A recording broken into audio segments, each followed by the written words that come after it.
If you would, turn to 2 Corinthians chapter 12. You may want to put your ribbon there.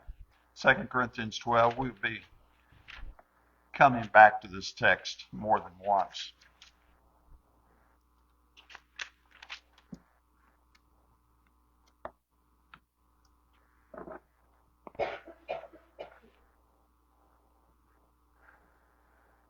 All of us understand how much we rely on physical strength. It's absolutely a necessity to getting around in life. You need it to get out of a chair. You need it if you want to go shopping. You need it in the kitchen when you come home to cook the things you went shopping to get. Strength is just the fundamental thing that we learn to deal with and navigate with. But what happens when the strength is gone? What happens when there is no answer? All of your wisdom, all of your experience, all of that, everything you would put under the broad category of strength, and there's absolutely nothing that you can do. Now what? What do we do in those situations? Paul was given a thorn in the flesh. Here's a man that looks like a giant to us in so many ways. He has done so many marvelous, wonderful things. He's had a record of physical endurance that just almost staggers the mind. If you're opening in 2 Corinthians 12, look back to 2 Corinthians 11 for just a moment. And starting at verse 23, he starts a list in the middle of that verse talking about being in labors, imprisonments, beaten at times without number, and danger of death. 5 times he received from the Jews 39 lashes. 3 times he was beaten with rods and was stoned. 3 times shipwrecked. He spent a day and a night in the deep.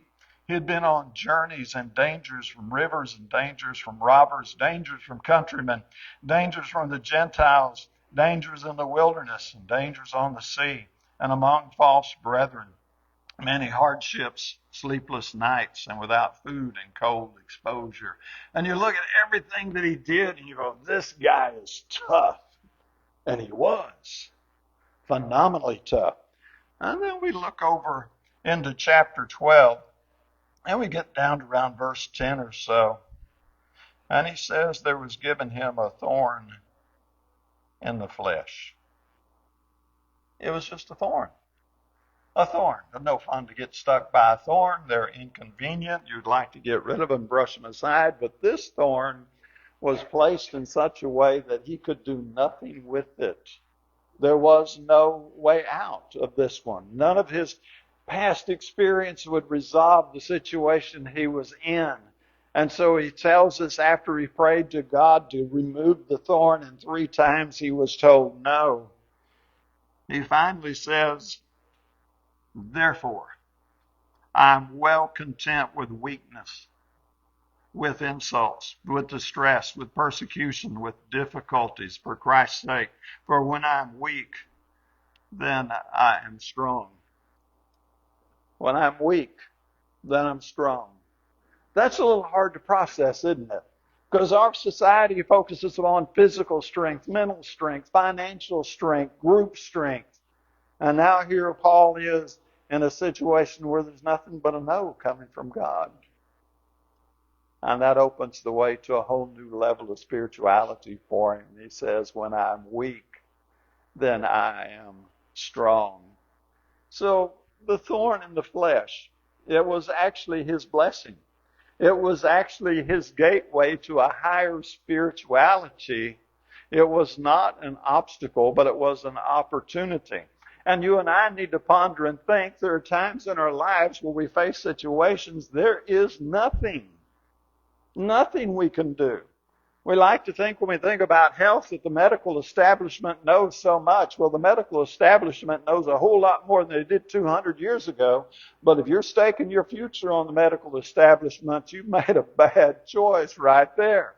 We would like to think we're financially sound and there could never be another Great Depression. Don't you bank on it. We'd like to think that our friends are in our corner and they've got our back.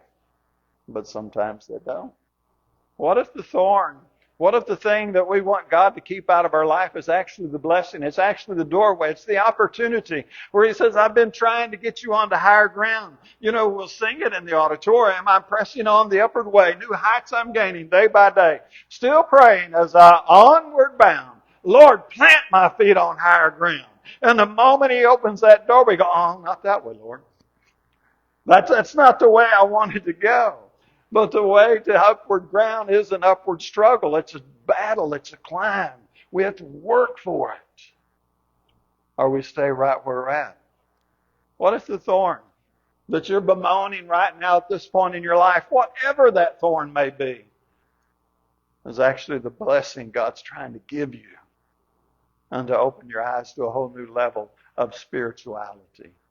This is kind of what I want to talk about this morning. And Paul is going to be our main character in all of this. We go from control to weakness. Again, Paul, phenomenal character. So much behind him. But he says, because of the surpassing greatness of the revelations, there's all his success.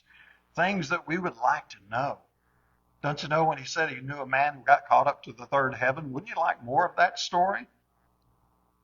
Then he says, for this reason, to keep me from exalting myself, there was given me a thorn in the flesh, a messenger of Satan to torment me, to keep me from exalting myself. Now we know exactly the purpose this thorn is supposed to serve in Paul's life because he said it right there.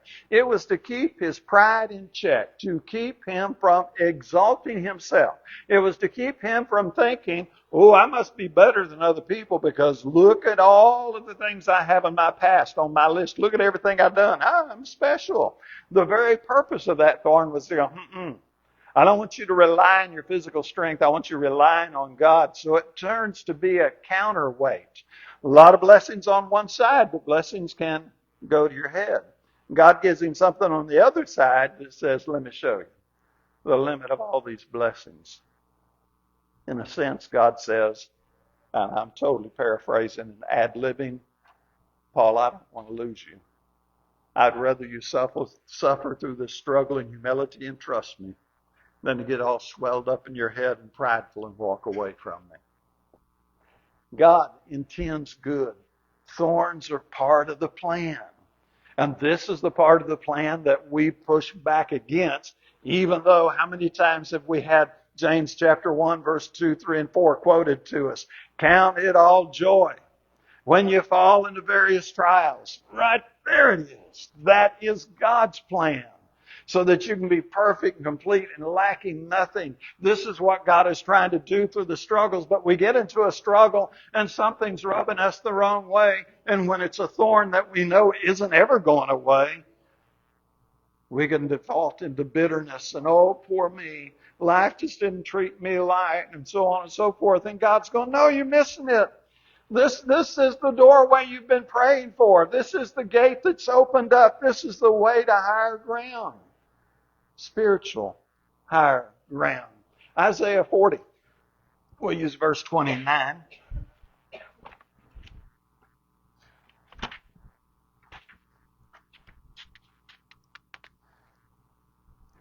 He wants us to depend on him. And so he says he gives strength to the weary. Unto him who lacks might, he increases in power. Though youths grow weary and tired, and vigorous young men stumble badly, yet those who wait on the Lord will gain new strength. They will mount up with wings like eagles. They will run and not get tired. They will walk and not become weary. What's God trying to do? He's training us. He's teaching us. He's trying to give us new strength beyond the physical. The challenge for us is though we have our five senses, and we do have our five senses, and we focus on those five senses because those are the only senses we know how to use. And those are all intensely connected with the physical.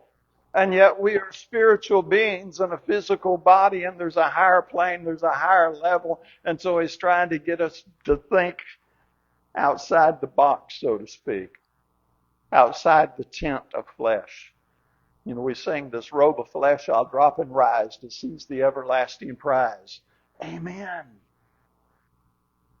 What am I when I drop this robe of flesh? There's a deep thought. So Jacob wrestled with God, wrestled all night with God. Finally, there was the touch in the thigh and the touch in the hip, and he went away limping.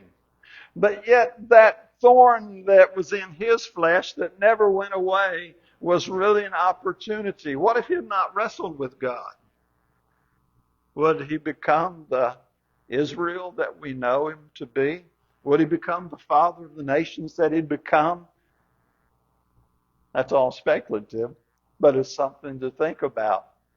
The thorn, it's not evidence of his absence. The thorn is evidence of his presence. And if we think the thorn is evidence of his absence, then probably the problem is within us. We have a saying, if God's not close to you, who moved away? God didn't leave you, you left God. So if the pain is an evidence of his absence, then I'm not thinking right anymore. I'm not doing something right, because the Bible does not say that difficulties in life are the evidence of God's absence. In fact, James chapter 1, verse 2 through 4 says exactly the opposite. Paul said he learned to take pleasure in his weakness. There's a whole new way of thinking going on here. In Romans 2, when he says, be transformed by the renewing of your mind, that's a whole different way of thinking, isn't it? But that's what we do as disciples of Christ. The thorn is not the enemy. Is the thorn uncomfortable? Amen. Does the thorn hurt? Absolutely. Do you want the thorn to go away? Just like Paul did. Prayed for it to go 3 times. And then he finally got the message through. No, God's got a different plan here.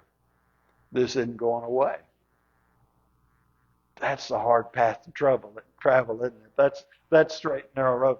So, you can despise the thorn, or you can trust God.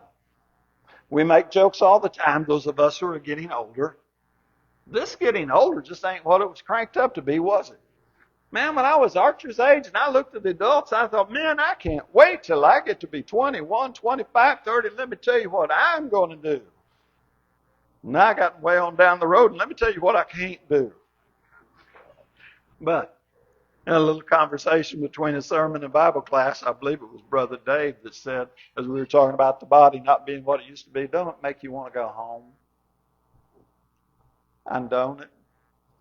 You start hurting, you start aching, and things start not working like they used to. And you know there's a new body coming on the other side of the resurrection. You know there's a heavenly home where there's no more death. And you're starting to think, that's looking pretty good. What I'm telling you is the thorn of old age has a purpose. It starts to transform our mind and make us think different. If you get stuck here in this body indefinitely and it keeps slowly degrading, as it will, at what point would you go, enough's enough? Let me come home, Father. I can't drag this old bag of bones around anymore. It's teaching. The thorn is not to be despised, but rather we learn to trust God knows exactly what He's doing. Even if I don't understand it all, I'm going to trust God's got this. So we go from all of the victories to contentment and receiving and accepting the thorn. The prayer's not about getting my way. Now, anything you want to pray about, you pray about. Not trying to put any boundaries on your prayer. Philippians 4:6, he said, in everything, by prayer and supplication, with thanksgiving, let your requests be made known to God. So if it's on your heart, you pray about it. Paul did. But eventually you're going to get the answer. And when God says no, you're going to go, okay, Lord, I'm going to learn to take my comfort in weakness. Let's go back to 2 Corinthians 12 for just a second, verse 9. And he said to me, my grace is sufficient for you, for power is perfected in weakness. Most gladly, therefore, I will rather boast about my weakness, so that the power of Christ may dwell in me. What we're getting are blessings through the problem. Blessings in the problem. In the motivational community, they say the most dangerous place you can be and stay is your comfort zone. The way they normally say it is you will die in your comfort zone. You don't want to be there. Look, if I take you and say, hey, I got your life all figured out for you, all you got to do is sit here in this recliner. You don't have to do anything. We're going to bring your food to you on a tray. You can just sit in the recliner and eat your food. Here's the remote. You got 482 channels to watch. Now, you are going to have to get up and go take care of your bathroom needs on your own. But otherwise, you don't have to ever get out of that recliner.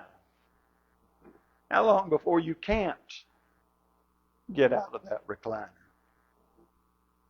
It's not going to be long. Because when you sit in your comfort zone, you slowly die and dwindle. And God didn't put us here to sit in a comfort zone. This isn't paradise. This isn't heaven. This is the training. And through the things that you and I call problems, God's going to know you just don't get to plan yet, do you? These are the training. These are going to make you stronger. That's a hard one to get your mind around. Psalms 23:4. Yea, though I walk through the valley of the shadow of death. That's absolutely necessary. You're going to walk through valleys. And some of them are not going to be as dark as others, and some of them are going to be really dark, and some you're going to enter into and go, how in the world could a person ever get through this? But you'll get through it. And if you don't, you'll go home to glory if you're right with the Lord. But you have a choice. We're going to face those dark valleys. We don't get to pick them, do we? That's just the way it works. So when they come, simple choice.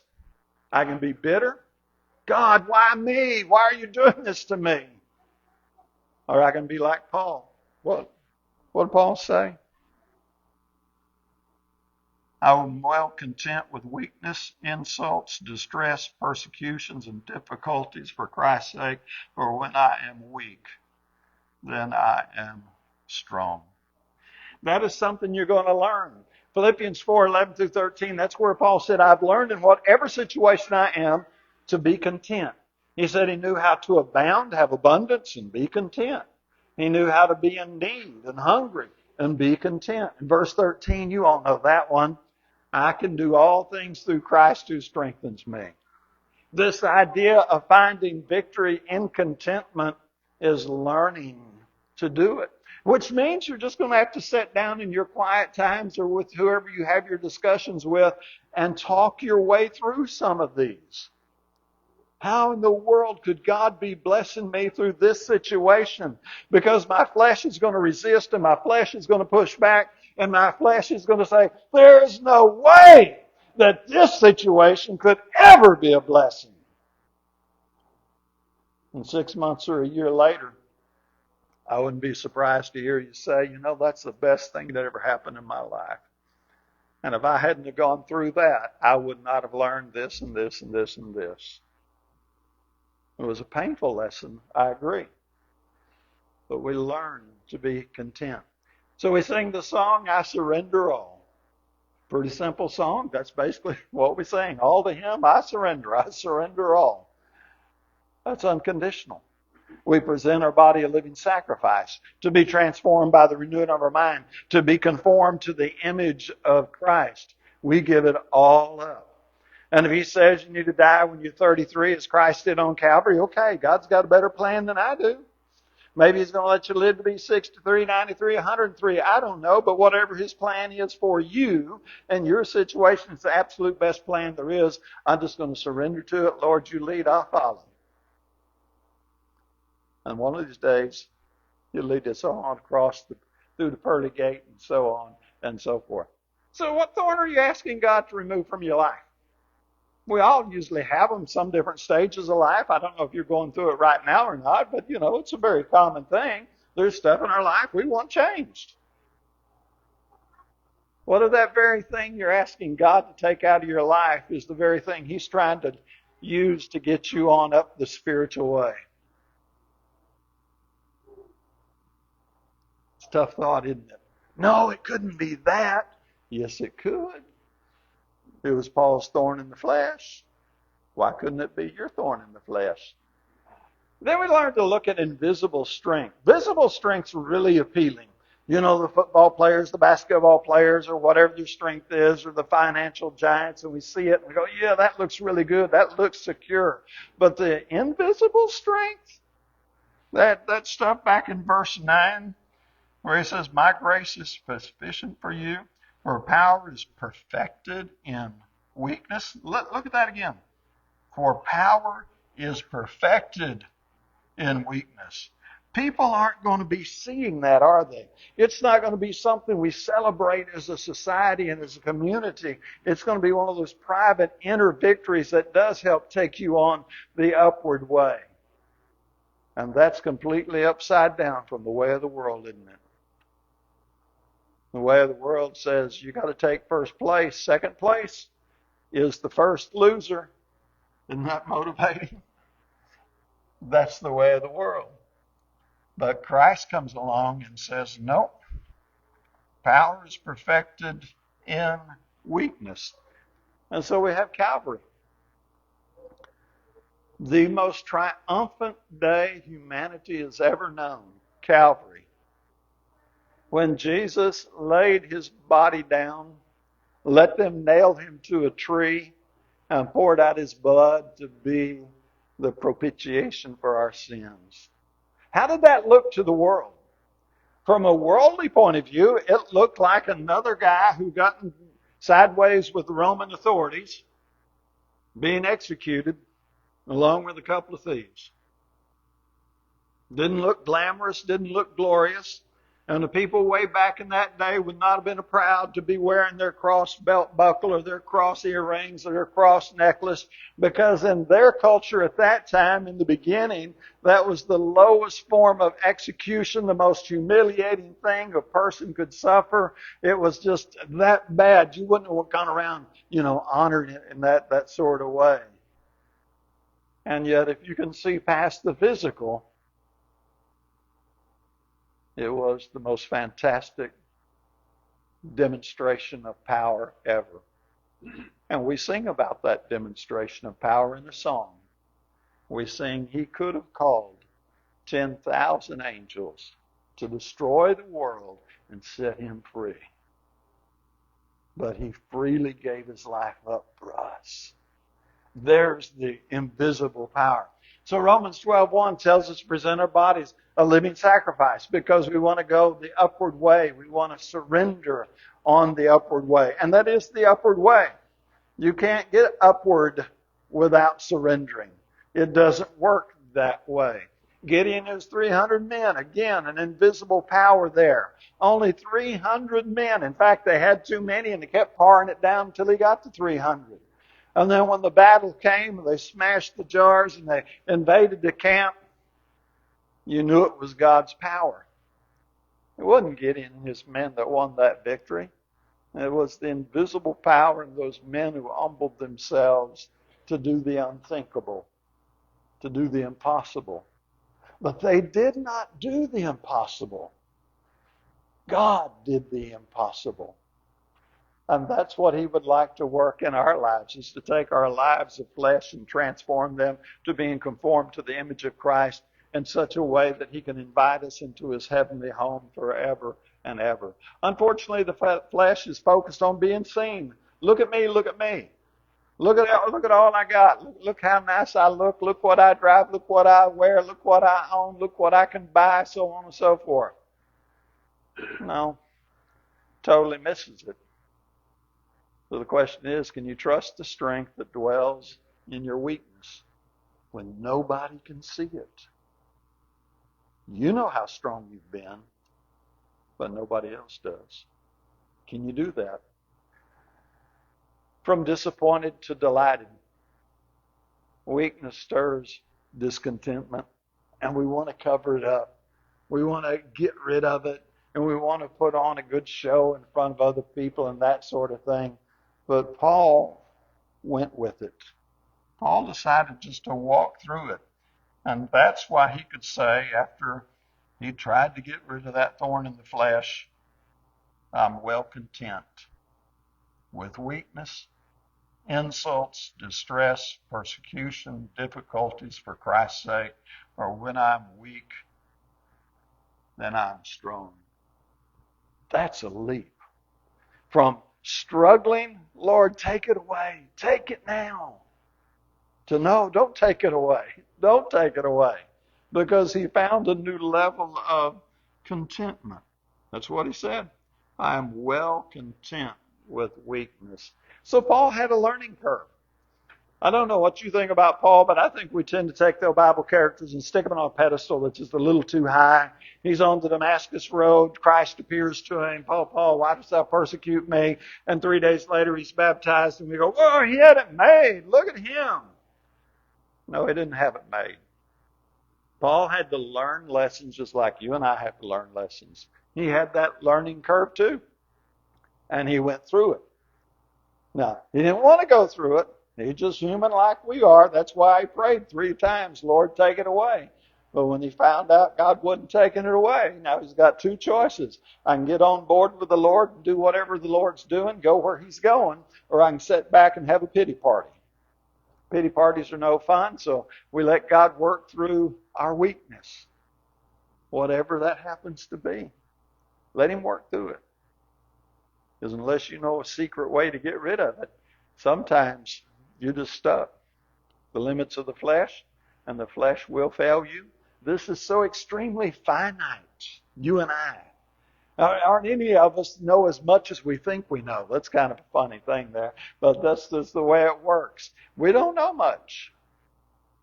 And there's an infinite sea of stuff to know. And who knows it? God does. So who do you want to trust? This little 3-pound brain that doesn't know much, doesn't get it right all the time? Or would you rather trust God who gets it right all the time? If you can get your head around it, you're going to want to trust God. So we have Joseph. He's going through some thorns in the flesh, if you would. He's got some brothers that really don't like him too much. In fact, they decide to kidnap him and sell him off. And they sell him away, and he ends up down at Potiphar's house, and he runs into another problem, Potiphar's wife. And he ends up in prison. Now, I don't know how you want to count that, but I'm going to count that as 3 separate thorns. You count it however you want. And he's in prison, and then he does the dream interpretation thing and says, you remember me when you get out of here, and whoops, forgot again. Till Pharaoh has his dream. Now, all of those thorns were preparing Joseph for a future he could not see coming. And when we get on down to about Genesis 50, he says to his brothers, you meant it for evil. God meant it for good. And it certainly worked out good for Joseph. So what would you change if you could change? You're looking back at your life, and we all have those stories that we don't like, of course, because life is not just and fair 100% of the time. And you look back at it and go, man, if I could change this or I could change that. And then finally, you reach a level of maturity where you say, I would not change a thing. And that's not just Christians. That's a lot of folks who said the struggles and the trials and the injustices I went through got me to where I am today. And without them, I would not be the man or woman I am. I wouldn't change a thing. Do you think Joseph would change it? Well, what I want, Lord, is just a fast track. Let me hang out in Dad's house. And then when you need me to be second to Pharaoh, I'll pack my bags and I'll go take that job. He didn't get a shortcut, did he? He had to go through the thorns. That's what we do. What would you change if you could change it? But what if God's trying to work through that very thing you're wanting to change? Last point, we want God on display. God's light is the brightest in Paul's life when Paul gets the no. That sounds a little weird, doesn't it? But when we're relying on our strength and our think so and our ideology, we're kind of putting God off to the back burner, so to speak. The thorn wasn't his downfall. It's his doorway to let the greatness of God shine. And again, that's exactly what he said. My grace is sufficient for you, for power is perfected in weakness. weakness. Paul would never, ever have known power perfected had he not been placed in a weak place. He couldn't have, because power is perfected where? Go ahead, say it. In weakness. I want to experience perfected power. Where do I have to go? Oh, these places I don't want to go. That's the spiritual training. In 2 Corinthians 4:7, Paul refers to having this blessing in clay jars. That's all you and I are. We're a little wisp of vapor. We get our 70, 80 years. We may get longer with some of the medical advances we have, but you're going to die. We're going to stick you in a casket. We're going to meet with your family. We're going to cry a few tears. We're going to walk up to the casket and go, he looks pretty good, don't he? Or we're going to say, they ought not to have that open casket. That was a bad choice. And we're going to do all the little things that we do because we're clay.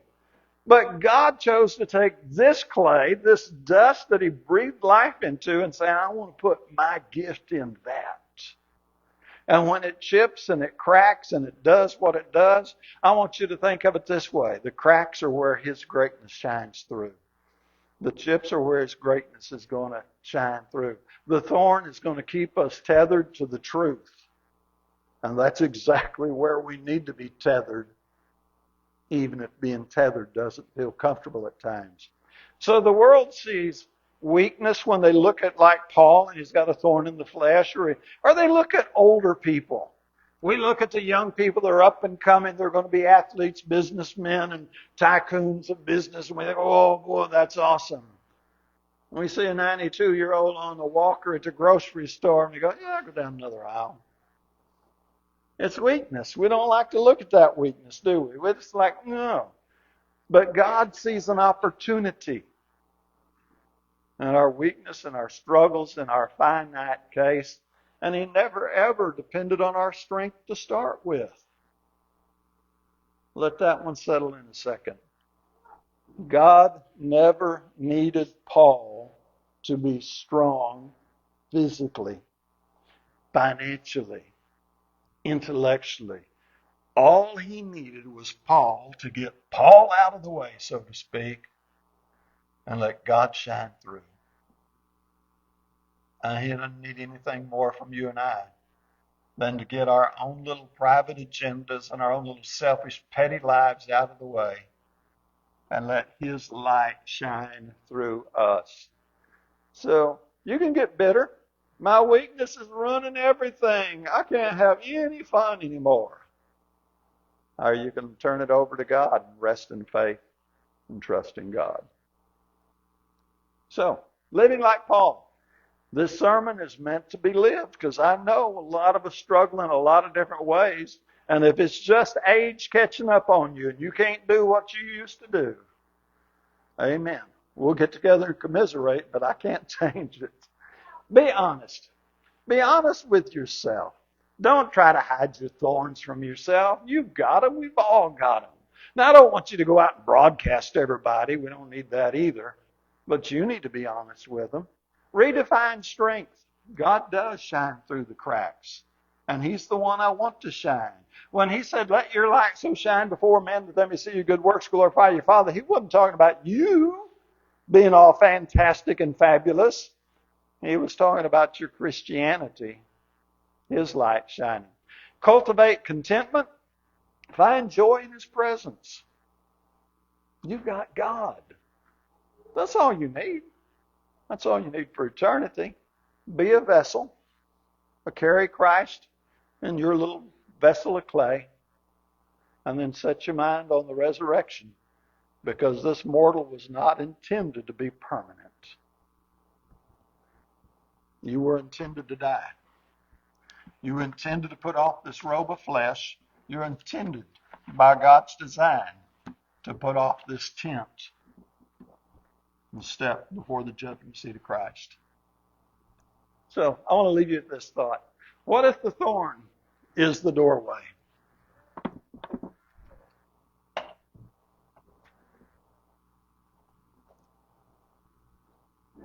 I don't know exactly where you're at. I don't know what all you're struggling with. I do know this. Everybody's personal struggle is usually the worst struggle in the universe. It's a little bit like this. There's only one good-looking baby, and every mama has it. Our troubles, we think are the worst thing that's ever been on planet Earth. I'm not going to argue with that. Go ahead and believe it. But then take it and turn it around and say, but God knows what he's doing. And it's going to be okay. I'm going to get on board and I'm going to follow God. I'm going to walk in his footsteps. One more question. Are you walking in his footsteps? If you're not, let us help you. While together we stand and sing.